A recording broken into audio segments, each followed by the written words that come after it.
Hello everybody, we are Marilise and Kati from the University of Vienna, and today we are going to do a pumping test.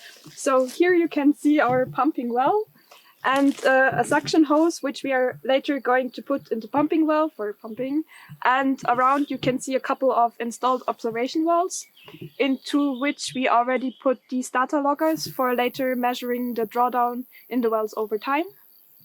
And it's very important to measure the initial hydraulic heads in the observation wells, which we have already done with the light plummet. And it's also very important to determine the pumping rate and to know the time which you started the pumping. And also, it's also important to measure the distance from the pumping well to the observation wells. Okay, and now we're going to start the pump.